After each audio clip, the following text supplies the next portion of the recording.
All right. So when you say that the impossibility of the contrary proves God, do you admit that that means that if you can come up with a logical possible alternative, your worldview is fraught, fails? Coming up with a logical possible alternative would, to say that would be to concede that it is not logically impossible. So it's a non-starter, as they say. It's not possible. So your argument was that God is true because of the impossibility of the contrary. Now, just the definition of that word, impossibility of the contrary, means that there is some other hypothetical alternative that could explain the data, and you're saying there is no such alternative. That's the point of your argument, right? Can I clarify your question? Sure. Are you asking me if by me saying the impossibility of the contrary, I mean that there is a possible contrary position? Are you asking me if I affirm that? No, I'm saying, like, literally the meaning of the premises in your argument imply that if I can present a logically possible alternative, your argument fails. It means your premise 3 is wrong, right? That's literally what premise 3 means. For the sake of argument, that is what you would be required to do. I do not grant that it is possible to do so. So it's a little bit like, right. So it's a little bit like asking me if you claim that all bachelors are married and I show you a married bachelor. Sorry, if I say that all bachelors are unmarried and I show you a married bachelor, would that not disprove your point?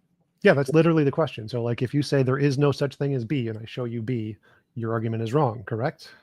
As long as B is something that it is logically impossible not to obtain, then that's a criteria you've made up in your head that isn't required in ontology at all. So, like, there's no part of ontology that says it must obtain. In order for intelligibility, you don't need a thing that must obtain to have intelligibility. It's just nowhere in the requirement. You just made that up. So, like, intelligibility, how do you define intelligibility? Well, I did so in my opening. It was actually part of my argument to define intelligibility. And do you remember what my definition was? No, I don't think it actually worked. What is the definition? The capacity for our experiences to be understood and meaningfully interpreted. It works. All right. And so in order for our experiences to be meaningfully understood, can you have a Boltzmann brain that just pops into existence with, let's say, laws of logic that work in that 10-foot square radius? And there's no laws of logic or fuzzy logic everywhere else. Is that possible? Is this an internal critique of my worldview? Because the answer would be no. I don't care about your worldview. I'm not asking about your worldview. You're not doing an internal critique of my worldview? I don't care about your worldview. Why are we having this debate? Because your worldview doesn't matter in the case of an argument. The way arguments work, if you present say there is no impossibility of the contrary, now I have to present a contrary. Now, if you're saying, oh, but you need to do that from my worldview, well, that's, as you mentioned earlier, circular. You can't start with your worldview because that's circular reasoning. So in order to provide... Is this a question? No, the question is the next part. So in order to provide on a contrary, all I have to do is give a logically possible alternative. Boltzmann brain, it's a logically possible alternative where it can experience things, and the laws of logic are just in that 10-foot radius or whatever. Is there a logical contradiction there? Yes, that would be a logical contradiction. Yes. What is the logical contradiction? The logical contradiction is the laws of logic exist necessarily in all possible worlds. So for them I never said that in my argument. So when I say what is a logical contradiction, in just a small corner of the universe, that's not part of my worldview. I don't know if that's not what logical contradiction means. So a logical contradiction is, as you mentioned, a married bachelor. So if I make an argument that there is a man who is married and that there is a man who is a bachelor, that's a contradiction because premise 1 contradicts premise 2. Now, a logical contradiction means that within the argument I presented, you need to show the contradiction in the premises of my argument. You can't refer to your worldview. Your worldview doesn't matter when you're showing a contradiction. So I am, because you're supposed to be internally critiquing my worldview to demonstrate. No, I'm not supposed to be to demonstrate a contradiction to show that God does not exist. You're supposed to be arguing against the existence of God. If you want to say that there's a hypothetical world, let's redirect and ask a question now. Thank you. So again, all I need to do, as you literally admitted, the very first question I asked, all I need to do is present a logically possible alternative to your worldview, which means your worldview is over here now. It's like, I don't care about your worldview anymore. It's just irrelevant. I don't need anything from your worldview. Tom, you have to ask a question. I'm trying to get there, but it doesn't seem like you understand the point of the questions I've asked. So I need to back it up. So I presented an alternative. You're not internally critiquing my position. What you're doing is you're asking if it's logically possible for the laws of logic not to obtain beyond a small corridor or pocket in the universe. That seems to me to be incoherent. You're asking me if it's logically possible. You're asking me to appeal.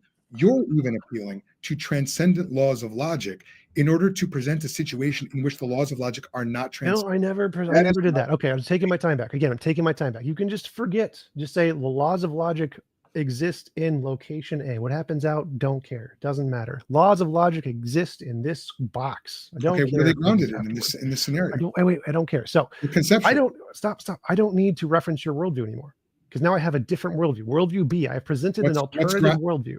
I would ask, I'm not asking you now because this is not my time to ask questions. I would ask you, if I were asking questions, what is grounding laws of logic, which are conceptual, which are 3 in 1, equally ultimate to one another, which are invariant and immaterial. That's what I would need to be grounded. They don't need to be grounded. They just randomly work in this small person. Yes, that's an assertion. That's the point of a hypothetical. So that's a logically incoherent scenario that you described. No, hypotheticals are not logically incoherent. Again, there's nothing that you said there.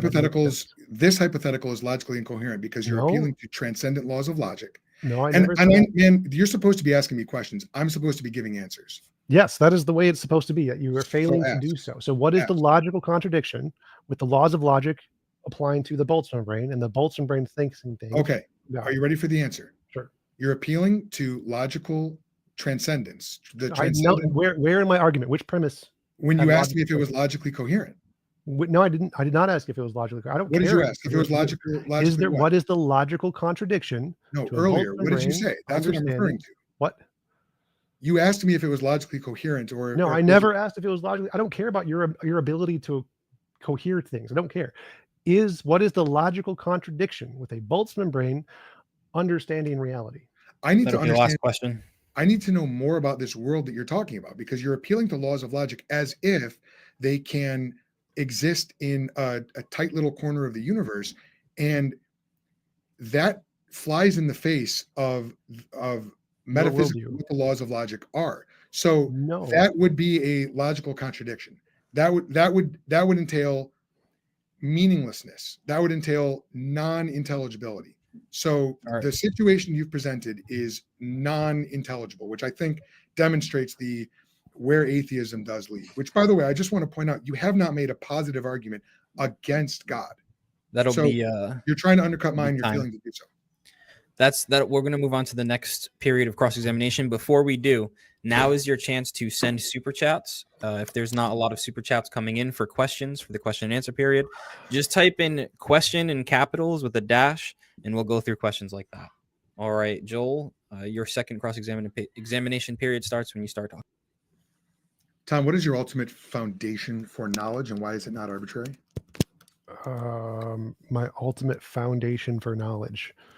Knowledge is a justified true belief. So the foundation for knowledge is that I have justified true beliefs. How do you know you have justified true beliefs? Arbitrary means based on no principles or reasoning. So if I have a reason, it's not arbitrary. What is your reason? That I have knowledge. I have justified true belief. How do you know you have knowledge? Because I believe I exist and I can't be wrong. Does saying we've already talked about the Koki too. I think I've already made that point. Thanks for watching this video.